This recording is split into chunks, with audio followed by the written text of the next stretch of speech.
Hi, good morning. എല്ലാവരും ഞായറാഴ്ചയൊക്കെ ആയിട്ട് അടിച്ചു പൊളിക്കാൻ വേണ്ടിയിട്ടിരിക്കുന്നതായിരിക്കും. എന്തായാലും നമുക്ക് ഇന്നത്തെ വിശേഷങ്ങളിലേക്ക് ഒന്ന് പോയാലോ. അതായത് ഇന്നത്തെ വിശേഷങ്ങളെല്ലാം ഒരുമിച്ചായിട്ടിട്ടുള്ളത്, പക്ഷേ ഞാനത് സെപ്പറേറ്റ് ആയിട്ട് ഇടാം. നന്ദനെ കാണാനില്ല എന്ന് പറയുന്ന ആ ഒരു കാര്യം അറിഞ്ഞിട്ടും ദേവികയ്ക്ക് വേറെ കുലുക്കമൊന്നുമില്ല. ദേവികയ്ക്ക് കാര്യങ്ങളൊക്കെ അറിയാം. അതുപോലെ തന്നെ ജഡ്ജിക്ക് അറിയാം, സിദ്ധാർത്ഥനും അറിയാം. ഈ കാര്യങ്ങളൊന്നും ഒക്കെ അറിയാത്തവർ 2-3 പേര് മാത്രമേ ബാക്കിയുള്ളൂ. അതായത് പ്രഭാവതിക്കും ഗിരീഷിനും രജനിക്കും മുരളിക്കും ഒന്നും അറിയില്ല കേട്ടോ. പക്ഷേ ഈ അറിയാവുന്നതിൽ ശാരികയുണ്ട് കേട്ടോ. ശാരികയ്ക്കും അറിയാം. ശാരിക തന്നെയാണ് ഇതിൻ്റെ എല്ലാം മാസ്റ്റർ പ്ലാൻ. ശാരികയാണല്ലോ സത്യങ്ങൾ തെളിയിക്കാൻ വേണ്ടിയിട്ട് കെവിനുമായിട്ട് കൂട്ടുപിടിച്ചത്. അല്ലെങ്കിൽ ഒരിക്കലും ശാരിക ഇങ്ങനെയൊന്നും ചെയ്യില്ലായിരുന്നു. ശാരിക നല്ല ഡീസൻ്റ് ആയിട്ടുള്ള കുട്ടിയാണ്. അവൾക്ക് അങ്ങനെ ഒരാളുമായിട്ട് അങ്ങോട്ട് പോയി ലോക്യം കാണിക്കുക, അവരുമായിട്ട് പ്രണയത്തിലാകുക, അതൊന്നും തന്നെ ചേരില്ല. എന്തായാലും ഈ ശാരിക കാരണം അവർ വലിയ സത്യം തെളിയാൻ കൂടെ പോവുകയാണ്. ഇതുവരെയാണെങ്കിൽ എല്ലാവരും കൂടെ നാടകം കളിച്ചു. നാടകം സംവിധാനവും രചനയും എല്ലാം ഇസബെല്ല തന്നെയായിരുന്നു. കൂടെ ഋഷി ഉണ്ടായിരുന്നു. ഇസബെല്ലയും കെവിനും ഋഷിയും എല്ലാവരും കൂടെ കളിച്ച നാടകത്തിന് ഒരു തിരശീല ഇടുന്നത് ഈ പറയുന്ന നന്ദൻ തന്നെയായിരിക്കും. അത് തന്നെയാണ് ഗംഭീരൻ ടെസ്റ്റ്. കാര്യങ്ങളെല്ലാം നന്ദനെ തെളിവ് സഹിതം അറിയിക്കുക എന്ന് തന്നെയായിരുന്നു ആദ്യത്തെ ആ ഒരു ടാസ്ക്.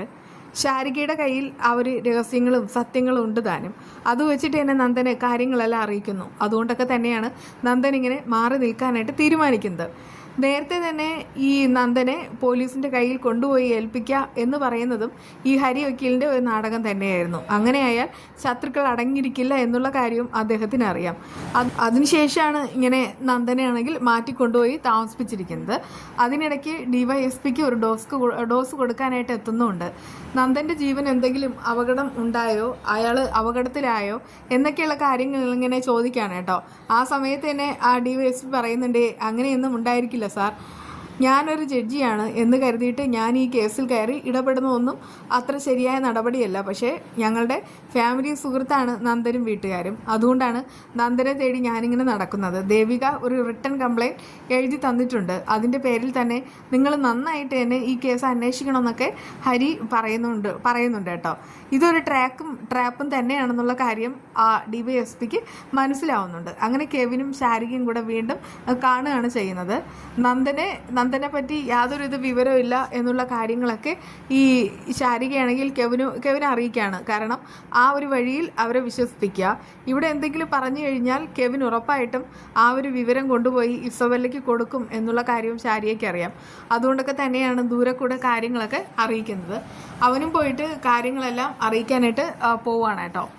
അതൊരു ട്രാപ്പ്. എന്നാൽ മറ്റൊരു പ്രധാനപ്പെട്ട കാര്യം, അതായത് നന്ദൻ്റെ ഒരു ആത്മഹത്യക്കുറിപ്പ് കണ്ടു കിട്ടിയിരിക്കുകയാണ്. ആ ഒരു ആത്മഹത്യക്കുറിപ്പ് വായിക്കുന്ന രജനിയാണ്. വായിക്കും തോറും രജനി പൊട്ടിക്കരയുന്നു. പ്രഭാവതി അങ്ങനെയൊക്കെ തന്നെയാണ്. ആ ഒരു ആത്മഹത്യക്കുറിപ്പിൽ ഒരുപാട് പേരോട് പ്രതികാരം വീട്ടാനുണ്ടായിരുന്നു. ഒന്ന് അരുന്ധതി എന്നൊക്കെ ഇങ്ങനെ പറഞ്ഞിട്ടാണ് ആ ഒരു കുറിപ്പ്.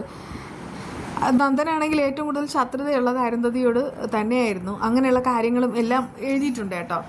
അങ്ങനെ ദേവികയും അരുന്ധതിയും തമ്മിൽ കാണുകയാണ്. ആ സമയത്ത് അരുന്ധതിയാണെങ്കിൽ നാടകം കളിക്കുന്നുമുണ്ട്.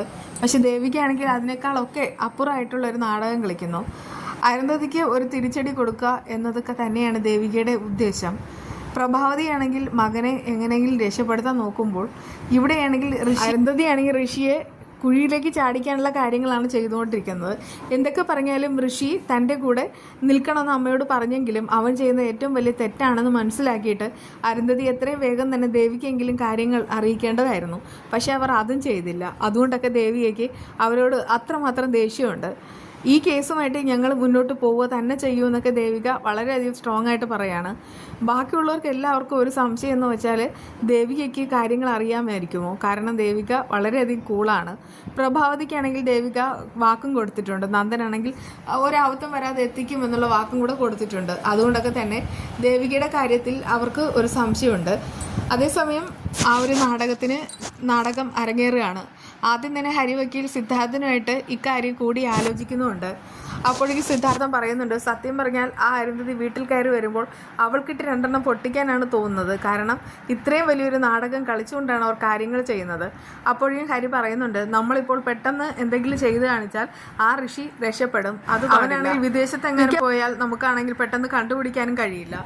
എന്തായാലും അവൻ മരിച്ച ഒരാളായിട്ടാണ് മറ്റുള്ളവരുടെ മുന്നിലായിരിക്കുന്നത്. അങ്ങനെയുള്ളവന് കുറേ കാലം ഇങ്ങനെ ഒളിവിൽ തന്നെ താമസിക്കാൻ പറ്റും. കാരണം അവൻ മരിച്ചതായതുകൊണ്ട് ആരും പെട്ടെന്ന് അവൻ ഏത് വേഷത്തിൽ വന്നാലും ശ്രദ്ധിക്കില്ല.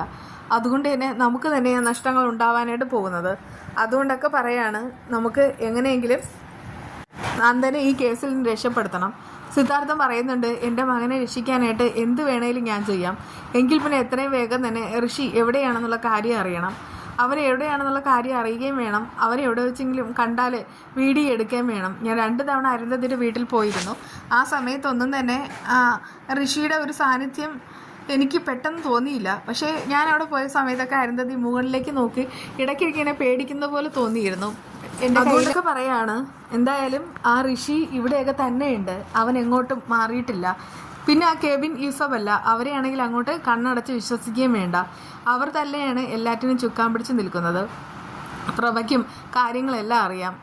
ആ സമയത്ത് നന്ദനോടാണെങ്കിൽ കെവിൻ്റെയും ഇസബല്ലയുടെയും കാര്യമെല്ലാം ജഡ്ജി ചോദിക്കുന്നുണ്ട് കേട്ടോ. അപ്പോഴേക്കും നന്ദനാണെങ്കിൽ അത് പറയാനായിട്ട് വിസമ്മതിക്കുന്നുമുണ്ട്. അപ്പോഴേക്കും അദ്ദേഹം പറയാണ്, ഞാൻ നോക്കുന്നത് നിന്നെ രക്ഷിക്കാനാണ്. ഈ ഇസബല്ലയും കെവിനെയും കണ്ണടച്ച് വിശ്വസിക്കേണ്ട. അവരാണെങ്കിൽ നിന്നെ കൊടുക്കാനായിട്ടാണ് നോക്കുന്നത്. എന്തായാലും എനിക്കിനി മറ്റൊരു കാര്യം കൂടെ കണ്ടുപിടിക്കാനുണ്ട്. അത് കഴിഞ്ഞാൽ സകല സത്യവും ഞാൻ നിൻ്റെ മുന്നിൽ തുറന്നു പറയും. അങ്ങനെ ഋഷിയെ കൊണ്ടുവന്ന് നന്ദൻ്റെ മുന്നിൽ നിർത്തുക എന്നത് തന്നെയാണ് ഹരിവക്കീലിൻ്റെ ആ ഒരു അടുത്ത കടമ്പ. അങ്ങനെ CPയെ കാണുമ്പോഴും ദേവിക അത് തന്നെയാണ് പറയുന്നത്, അരുന്ധതി തന്നെയാണ് നന്ദൻ്റെ ഏറ്റവും വലിയ ശത്രുവെന്ന്. അത് കേട്ട് CP ആകെ പേടിച്ചുറച്ച് നിൽക്കുന്നുമുണ്ട്. അപ്പോഴേക്കും നന്ദനാണെങ്കിൽ എവിടെയെങ്കിലും ഒളിവിൽ പോയതായിരിക്കാം എന്നൊക്കെയുള്ള കാര്യങ്ങളെല്ലാം ഇങ്ങനെ പറഞ്ഞിട്ട് ദേവികയുടെ മനസ്സറിയാനായിട്ട് CP ശ്രമിക്കുന്നുമുണ്ട്. അപ്പോഴേക്കും ദേവിക പറയുന്നുണ്ട്, എന്തായാലും നന്ദുവിന് എന്താ പറ്റിയെന്ന് അറിയില്ല, ആത്മഹത്യക്കുറിപ്പ് കണ്ടു കിട്ടിയിരിക്കുന്നു. അതിൽ അരുന്ധതി മേഡത്തിനോട് അവൻ ഒടുങ്ങാത്ത ശത്രുതയുണ്ട്. അതുകൊണ്ട് മേഡത്തോട് സൂക്ഷിക്കാൻ പറയും. നന്ദൻ മിക്കവാറും അവർക്കെതിരായിട്ട് എന്തെങ്കിലും ചെയ്തിട്ടായിരിക്കും ആത്മഹത്യ ചെയ്യാനായിട്ട് പോകുന്നത്. അങ്ങനെയാണെങ്കിൽ ഞങ്ങളാരും അവരെ വെറുതെ വിടില്ല. എന്തൊക്കെയായാലും നന്ദന് അരുന്ധതി മേഡത്തിനോട് എന്തിനാണ് ഇത്രയേറെ ശത്രുത എന്നുള്ള കാര്യവും ഞങ്ങൾക്കറിയില്ല. പക്ഷേ ആ ഒരു കാരണം എന്താണെന്ന് ഞങ്ങൾ തന്നെ കണ്ടുപിടിക്കും. ആ സമയത്ത് അത് കേട്ടിട്ട് അയാൾക്കാകെ പേടിയാവാണ്. അങ്ങനെ CP പോയിട്ട് അരുന്ധതിയോട് കാര്യങ്ങളെല്ലാം പറയുന്നുമുണ്ട്. ആത്മഹത്യക്കുറിപ്പിൽ തൻ്റെ പേരുണ്ടെന്ന് കേൾക്കുമ്പോൾ തന്നെ അരുന്ധതി ആകെ പേടിച്ച് വിറയ്ക്കുകയാണ്. എന്നിട്ട് CPയോട് പറയുന്നുണ്ട്, താനാണ് ആദ്യമേ പറഞ്ഞത് ഋഷിയോടൊപ്പം തന്നെ നിൽക്കണമെന്ന്. ഇങ്ങനെ ഇപ്പോൾ നിന്ന് മിക്കവാറും ഞാൻ തന്നെ ജയിലിൽ പോകുന്ന ആ ഒരു സ്ഥിതിയാണ് വന്നിരിക്കുന്നത്. ആ സമയത്ത് അയാൾ പറയുന്നുണ്ട്, ഋഷിമോൻ പറഞ്ഞാൽ പിന്നെ ഞാൻ എന്ത് ചെയ്യും? ഞാനൊരു ശമ്പളക്കാരനൊന്നല്ലാതെ എനിക്കൊന്നും ചെയ്യാനായിട്ട് കഴിയില്ലല്ലോ. എന്തായാലും ഇവിടെ ഈ ഒരു കേസിൽ പിടിമുറുക്കിക്കൊണ്ടാണ് ഹരിയും സിദ്ധാർത്ഥനും എല്ലാം നടക്കുന്നത്. ഇതിനെല്ലാറ്റിനും ഒരു അന്ത്യം വരണമെങ്കിൽ ഋഷി അവരുടെ കയ്യിൽ കിട്ടണം. ഋഷിയെ കയ്യിൽ കിട്ടിക്കഴിഞ്ഞാൽ എല്ലാ കാര്യങ്ങളും എത്രയും വേഗം തന്നെ കോടതിയിൽ കൊണ്ടുവന്ന് തന്നെ തെളിയിച്ച് ഈ ഒരു കേസിൽ നിന്ന് നന്ദനെ രക്ഷപ്പെടുത്തും. എന്നിട്ട് ഇതുവരെ ആൾമാറാട്ടം നടത്തിയ ആ ഒരു ചീറ്റിംഗ് കേസുമായി ബന്ധപ്പെട്ട് ഋഷിയെ അകത്തിടുകയും ചെയ്യും. ബാക്കിയുള്ളവരായ ഇസബല്ലയും കെവിനും എല്ലാവരും അകത്തു വന്ന വിശേഷങ്ങളാണ് ഈ വരാനായിട്ട് പോകുന്നത്. വീണ്ടും കാണാം.